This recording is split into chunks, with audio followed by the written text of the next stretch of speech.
তো বন্ধুরা, গতকালকে আমি ফেসবুক একটা পেজে আমার কন্টেন্ট মনিটাইজেশন সেটআপ পেয়েছি।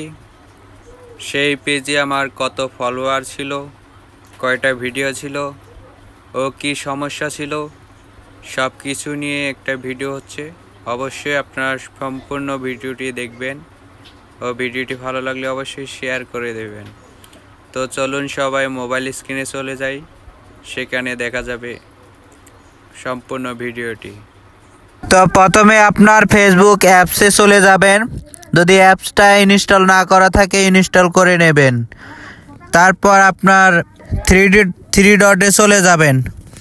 যাওয়ার পর আপনার পেজটা লগ ইন করে নেবেন। লগ ইন করার পর চলে যাবেন আপনার পেজে। তো এখানে দেখুন আমার পেজে ফলোয়ার হচ্ছে 3900, মানে 100 কম 4000 ফলোয়ার্স আছে। আর সমস্যা ছিল আমার পেজের ads on reels monetisation limited ছিল।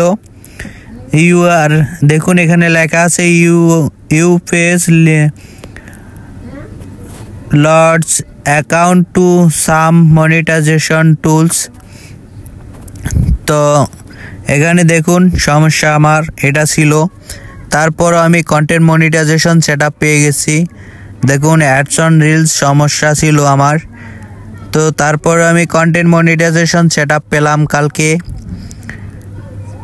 তো দেখুন আমার অ্যাডস অন রিলসের অপশনটা দেখাচ্ছে এখানে $00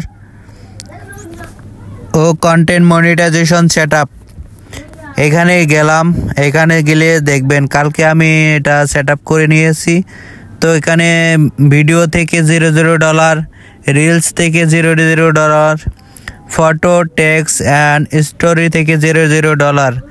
এখনও আমার ভিডিওতে এমন কোনো ভিউ হয়নি, তার জন্য আমি $00 পেয়েছি, এখনও কোনো ইনকাম হয়নি। তো ভিডিওটি কেমন লাগলো অবশ্যই কমেন্ট করে জানাবেন ও শেয়ার করে দিবেন।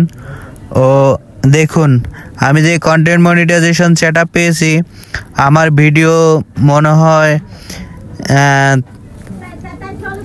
30 থেকে 40টা ভিডিও আছে। এখানে মোটামুটি ভিউ এত নাই, যে 8 জন ভিউ 10 জন ভিউ এরকম ছিল। তো তারপর আমি কন্টেন্ট মনিটাইজেশন সেটআপ পেয়েছি। তো আপনারা প্রতিনিয়ত ভিডিও আপলোড করে যান, নিজের ভিডিও আপলোড করবেন, অন্যের ভিডিও আপলোড করবেন না। দেখবেন আপনারাও যখন তখন কন্টেন্ট মনিটাইজেশন সেটআপ পেয়ে যাবেন। তো একটা কথাই বলবো যে আপনারা অরিজিনাল ভিডিও আপনার ভিডিও আপলোড করুন। আপনারা অন্যের ভিডিও আপলোড করবেন না, ডুয়েট ভিডিওগুলো করবেন না, তাহলেই আপনারা পেয়ে যাবেন কন্টেন্ট মনিটাইজেশন সেটআপ। তো ভিডিওটি কেমন লাগলো অবশ্যই কমেন্ট করে জানাবেন ও ভিডিওটি শেয়ার করে দিবেন।